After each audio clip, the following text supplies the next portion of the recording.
Thank you, Deputy Presiding Officer, and I congratulate Mr Lumsden on his first speech to the Chamber and to the Cabinet Secretary on her taking up her new position in the Government.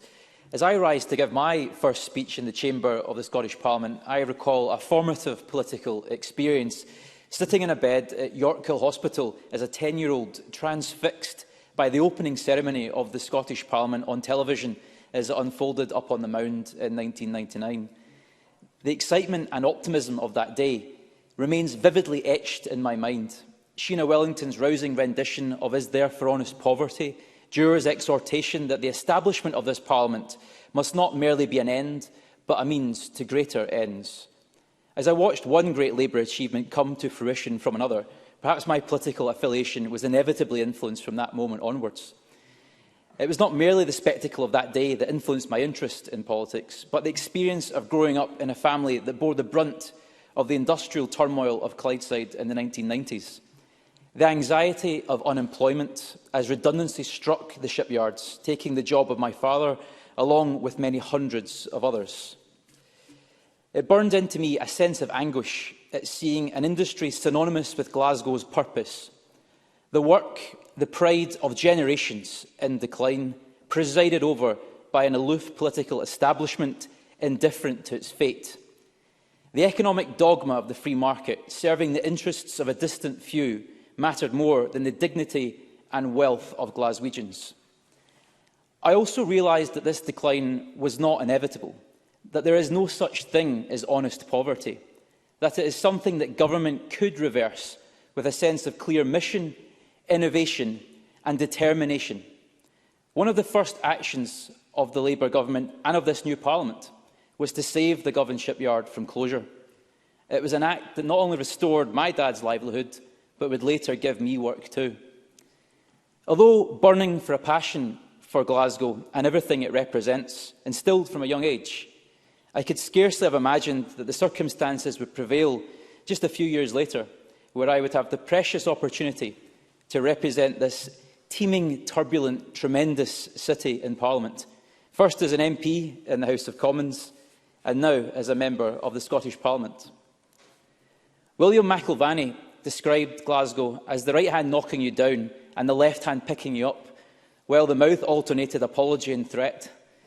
His character Laidlaw described what he loved about Glasgow as that it's not a city, it's a 24-hour cabaret. And if it isn't already this week, I'm sure it will be by Saturday night. I'm sure Pauline will be offering us a song or two down the pub. It is certainly a city of contrasts, a tumultuous mix of triumph, hilarity, misery and tragedy.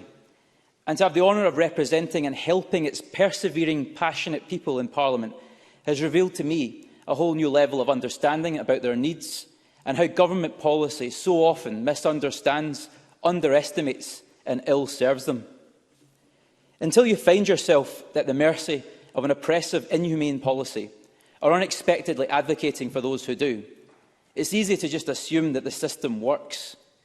The realisation that it doesn't drives my motivation to improve my city, my community. My initial naivety might have given way to an even greater resolve and fervour to help those who are vulnerable and oppressed.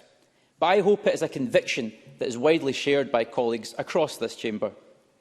It was certainly a conviction shared by my two predecessors, James Kelly and Joanne Lamont, who are formidable advocates for our communities, from expunging draconian legislation that criminalised working-class football fans to speaking out against the government's illegal failure to house the homeless of Glasgow.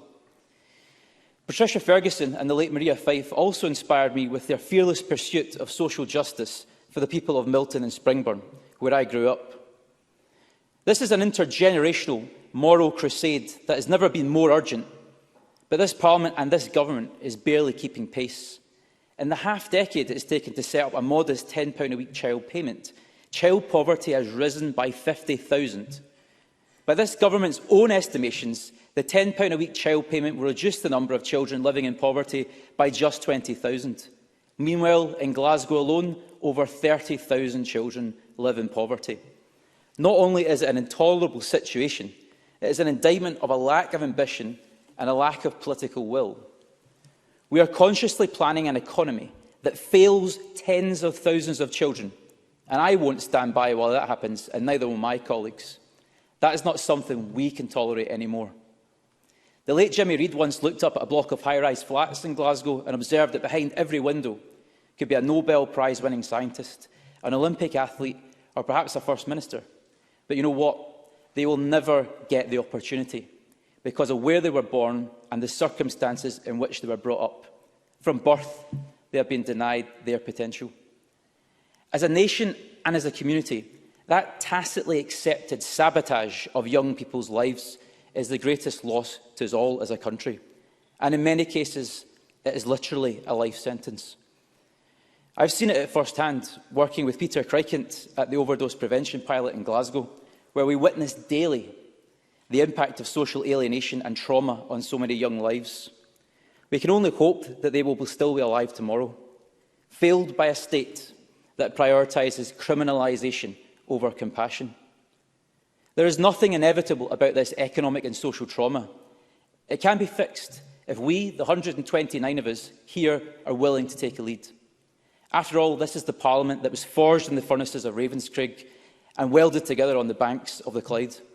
Our mission is to build up our industries, not simply stand by and observe their decline. It was heartbreaking for me to watch the convener of the Calais Railway Works in Springburn break down in tears in this building 2 years ago, as he realised he was the last in a long line of trade union leaders stretching back 163 years to the dawn of the railway industry, because government ministers failed to do what was necessary to preserve those precious skills and jobs. This Parliament failed those workers, and it failed my community. What is the meaning of Home Rule if our industries are ruled by faceless men in boardrooms far from Scotland, and our government isn't prepared to defend them, or simply indulges in shallow PR that later ends in failure? I won't stand by and let the same happen to the McVitie's workers in Tollcross, and neither will my colleagues. As Edwin Morgan said, we are adept at indulging in convenient Scottish fictions.